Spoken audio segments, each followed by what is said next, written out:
Hey, what's up, everybody? It's your boy Colin, and today we're taking a look at a new mask. It's been a little bit, but I got a new one this weekend at Horror Hound out in the wild, and I got it back here, and we're gonna be taking a look at it. So let's get it.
All right, so yeah, like I was saying, this weekend I went to Horror Hound in Cincinnati, and it was really awesome. It was a really great time.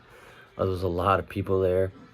I got to meet a few famous people that I love and look up to, and one of them being Ken Forey, Kane Hodder. He actually signed my Jason Takes Manhattan mask, so that was really cool. Lars Fredrickson from Rancid.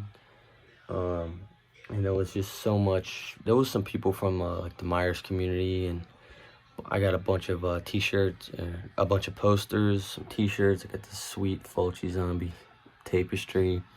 This guy from Mitch O'Connell's art. I got a hat.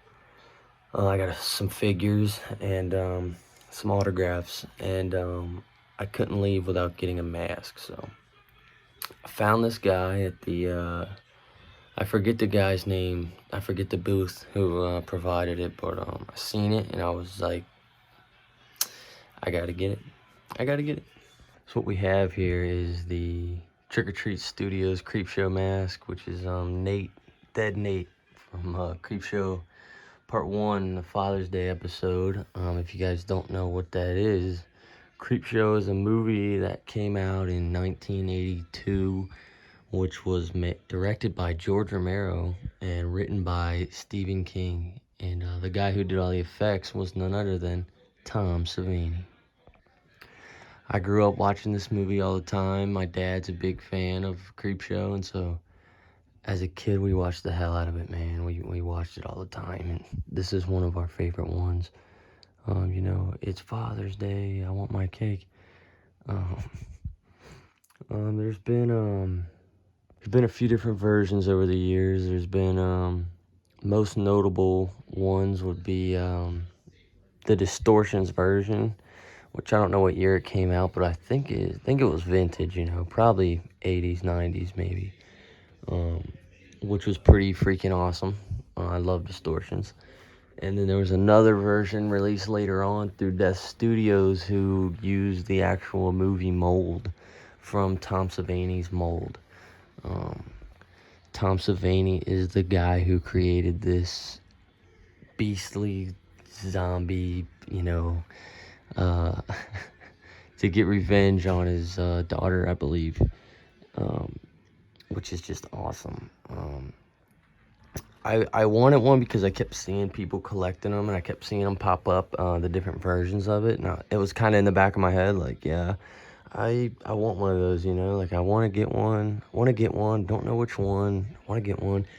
And when I was out at Horror Hound, I seen this at this guy's booth, and I was like, whoa, man, I gotta get that. Like, I'm not leaving here without this. So I picked it up, and this one was actually sculpted by Mr. Justin Mabry.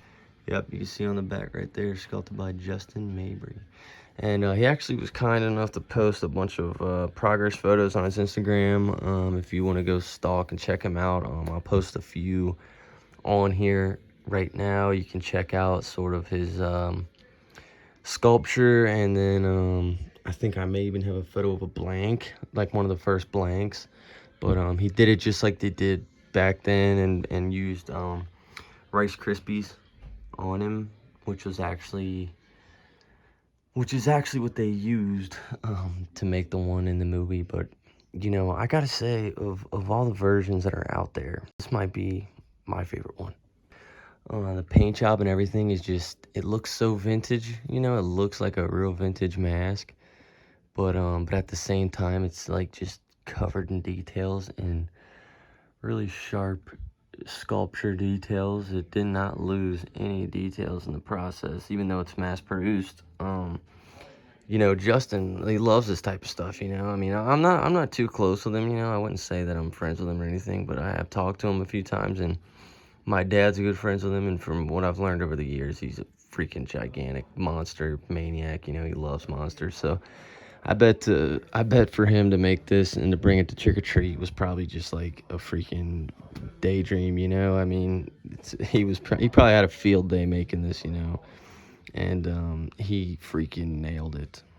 I know that Justin loves bringing cool stuff like this to the mass market of collectors, and you know, the mass production market, you know, and just like his idols before him, you know, like Don Post, Distortions, and Topstone, stuff like that, you know, being mass produced.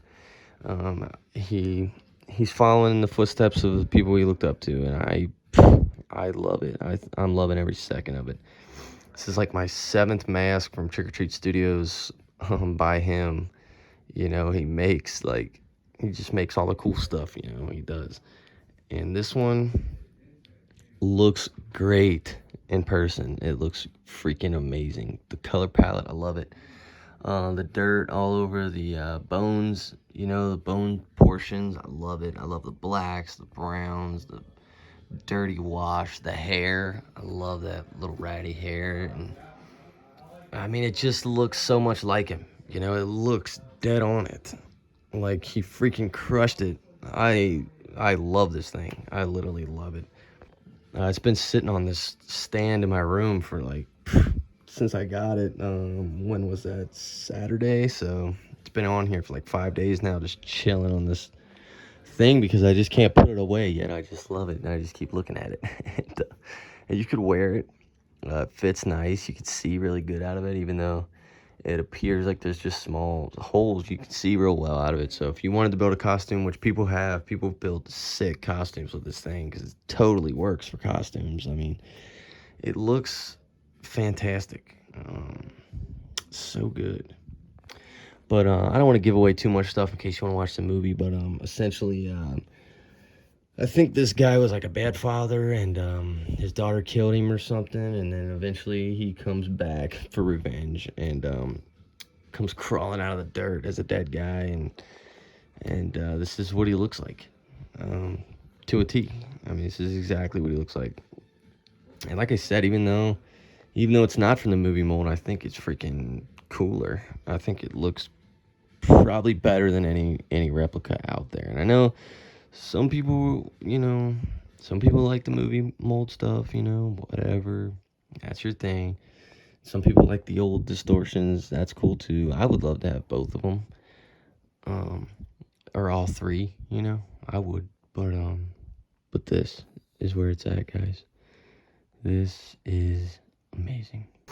I also got a bunch of other new masks that I'll probably do videos on. I got this sweet foamed out Jason 4, and I got this awesome Cropsy Maniac, and I got this awesome Death Studios Hide, another Death Studios Zombie, H2.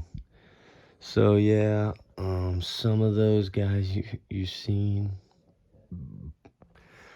but this is one of my favorites. I mean, I love this thing. I mean, like I said, I've just been staring at it since I bought it. And, you can collect movie mold pieces, whatever.